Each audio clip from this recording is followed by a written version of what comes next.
Bonjour Françoise. Eh bien bonjour Béatrice. Est-ce que tu peux te présenter? Oui, je m'appelle Françoise Onteniante, je suis la fille de Pierre Onteniante, donc qui a été d'abord l'ami, puis l'associé, le secrétaire, l'homme à tout faire de Georges. Ils se sont connus donc à 22 ans, jusqu'à la mort de Georges, qui en avait 60 ans. Une amitié qui a duré 40 ans. Et ici, nous sommes dans l'impasse Florimont, où ton père a vécu également près de 40 ans, c'est ça? C'est ça, il est à l'impasse Florimont, qui était la maison où habitaient Jeanne et Marcel, où Georges est arrivé quand il est parti en permission du STO. Il n'est pas rentré au STO, il a été hébergé ici, et il est resté jusqu'en 1966, et mon père s'est installé en 1976. 10 ans après, donc. Hein. 10 ans après, et il est resté jusqu'en 2013. Il est mort en 2013. Pendant 10 ans, qui a occupé la maison? Alors, pendant 10 ans, elle était vide, à la mort de Jeanne. Georges voulait toujours qu'il aille habiter ici. Ma mère n'avait pas du tout envie de venir habiter ici. Là, vous habitiez boulevard du Montparnasse. On habitait boulevard Montparnasse, et elle n'avait pas vraiment envie de quitter le quartier. Parce qu'ici, c'était vraiment... C'était la cour des miracles, l'impasse, à l'époque. Il n'y avait pas de tout à l'égout. Il n'y avait pas de tout à l'égout, il y avait des pavés, les gens vidaient le pot de chambre dans l'impasse. Et puis elle n'avait pas envie de me changer d'établissement scolaire, enfin bref. Elle a traîné les pieds. Elle a traîné les pieds, et donc ils sont installés quand j'avais 20 ans, et moi j'habitais plus chez mes parents. Moi j'y habite depuis 2013. Voilà.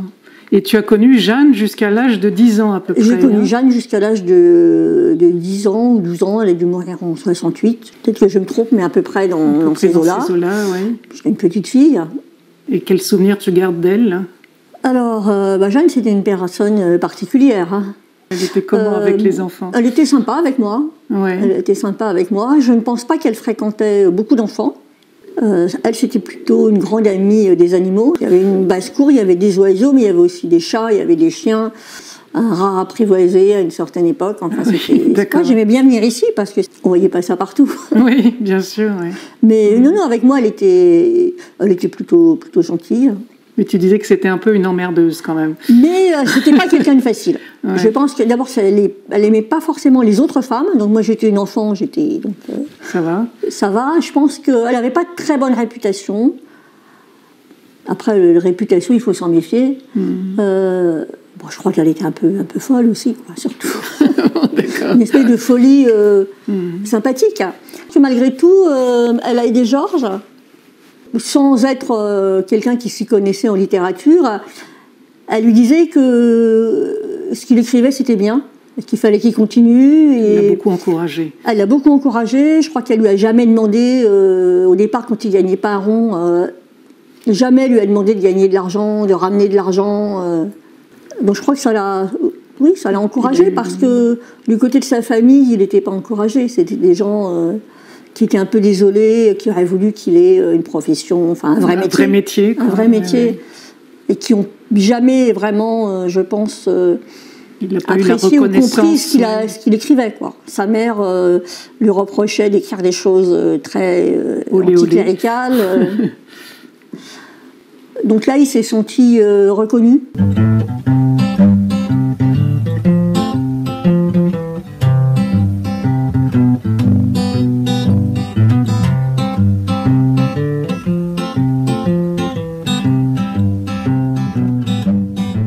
Brassens, c'était aussi ton parrain, et tu l'as connu jusqu'à l'âge de 25 ans. C'était pas mon parrain, mais on va dire que, pour moi, c'était un adulte, un référent, une espèce de seconde figure paternelle, bien que je ne le voyais pas si souvent que ça, parce que d'abord, il avait sa vie. Les enfants, il n'avait rien contre, mais en même temps, il ne savait pas trop quoi faire avec. Moi, le souvenir que j'ai, c'est d'avoir vécu complètement au rythme Brassens. Parce que mon père vivait au rythme Brassens, ma mère au rythme Brassens. Je savais ce qu'il mangeait, je savais où il allait le soir, je savais ce qu'il faisait, je savais comment il s'habillait. Mon père lui achetait ses vêtements, ses sous-vêtements. Il occupait une place incroyable. Mais alors justement, comment tu vivais tout ça? Ça te semblait normal? Oui. Oui, ça me semblait normal. Moi, je suis née, c'était déjà comme ça. Enfin, ça s'est accéléré en 57. Moi, je suis née en 56, ça s'est accéléré en 57, parce qu'en 57, Georges a commencé à devenir célèbre et riche. Et c'est à cette époque que mon père a démissionné. Il travaillait dans une perception et il a démissionné pour gérer complètement les affaires de Georges. Ils ont créé les fameuses éditions 57. C'était une entreprise familiale parce que ma mère travaillait aussi. Elle répondait au téléphone, elle faisait la comptabilité. Oui, donc son rôle est beaucoup moins connu que celui de ton père, finalement. Ah ben oui, parce que c'était les petites mains à l'arrière, enfin, mais elle a fait énormément de choses. Je pense que s'il n'y avait pas eu ma mère, mon père n'aurait pas été aussi disponible pour Georges au quotidien. Mais toi, est-ce que tu voyais souvent tes parents, du coup? Est-ce qu'ils oui, étaient tout le temps absents? Parce qu'il n'y avait pas de bureau. Enfin, mon père en avait un, c'était surtout pour entasser des tas de documents. Ma mère, elle travaillait sur la table de la cuisine. Quand c'était l'exercice comptable, il fallait boucler la comptabilité. Jusqu'à 2h du matin, il cherchait l'erreur du centime. Et par contre, ma mère, qui avait une belle écriture, elle recopiait les textes des chansons de Georges sur des Bristol format A4, avec son écriture à elle, qui était plus lisible, pour les envoyer à l'impression. Ah, d'accord. Voilà. Et comme ça, elle donnait son avis sur les chansons. Non, celle-là, je l'aime moins que les autres. Tout le monde donnait un peu son avis, certainement. Ton père, ma mère, ta mère. surtout ta mère, d'accord. Mon père, je pense qu'il trouvait tout bien de toute façon. D'accord.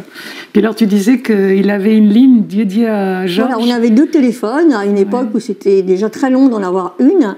On avait 2 téléphones, donc un numéro pour tout le monde.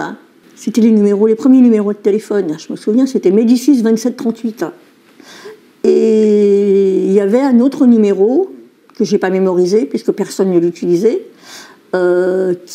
donc, seul Georges avait le numéro, parce que lui, il pouvait téléphoner, et personne comme ça ne pouvait encombrer la ligne. C'est-à-dire que s'il téléphonait, il fallait qu'il y ait absolument quelqu'un qui réponde. Donc mon père s'occupait de Georges, mais il s'occupait aussi finalement des proches de Georges, de Jeanne, qui elle était très exigeante. Elle jouait un peu les princesses. Et après, il s'occupait de Pupchen, qui adorait, c'était une passionnée d'antiquité. Donc elle faisait toutes les foires à la brocante, et Georges, n'était pas question qu'il aille dans une foire à la brocante, donc c'est mon père qui faisait toutes les foires à la brocante avec Pupchen. Il aimait bien ça. Et alors tu disais qu'il lui achetait ses cipes, mais il lui achetait aussi ses singes. Un jour, il lui est venu à l'esprit d'avoir un singe. Il trouvait que l'idée était assez marrante, d'avoir un singe. Je pense qu'il avait dû aller dîner chez Michel Simon, qui avait une chimpanzé. Donc il a voulu un singe. Alors pas un chimpanzé parce que c'est un peu volumineux. Et donc mon père a été sur les quais, puisqu'à l'époque on pouvait acheter toutes sortes d'animaux sur les quais. Et il a acheté un singe. Et quand il a ramené, c'est Georges qui habitait, donc à l'époque il s'était installé rue Santos-Dumont. Le singe s'est mis à courir sur toutes les bibliothèques, les murs étaient couverts de livres, et il jetait les livres dans le salon. Enfin bon, Georges a voulu essayer d'arrêter le singe, il a été mordu, enfin bref. Ça s'est très mal passé avec le singe. Donc il a rappelé mon père en disant « Écoute, il faut que tu viennes chercher ce singe, c'est pas possible. Mais je pense que ta fille, Françoise, sera très contente d'avoir un singe. » Mais ma mère a dit non. Elle a dit non, le singe, non. Ça veut dire non à Brassens. Elle disait rarement non, mais là, elle a dit non. Donc mon père a bien été obligé de dire non. Et il a été ramené le singe quai de la Mégisserie où il l'avait acheté. Le marchand de singes a dit non, on ne reprend pas d'animaux, c'est pas possible. Alors mon père a discuté, vous savez, c'est pour Monsieur Brassens, le singe. Et il dit mais alors, ok, mais alors je vous l'échange. Et il l'a échangé contre un perroquet gris du Gabon. Il parle très bien ces perroquets, donc Georges lui avait appris à parler. Quand le téléphone sonnait, il répétait ce que devait dire Georges à chaque fois qu'il entendait sonner son téléphone. Il disait « Ah, qui c'est ce con? Qui c'est ce con ?» il imitait à perfection le bruit de la bouteille qu'on débouche. Dès qu'il voyait une bouteille, il faisait le bruit du bouchon qui saute.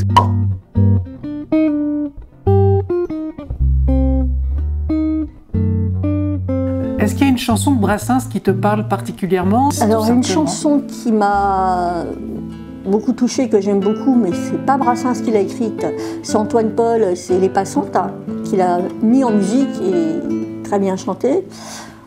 Mais j'aime aussi beaucoup La Non demande en mariage. Qui fait que tu t'es jamais mariée toi-même? Alors, ce qui fait que je ne me suis jamais mariée moi-même, mais sans doute parce que j'ai vécu, oui, avec des parents, tout cet entourage où ces conventions-là n'existaient pas.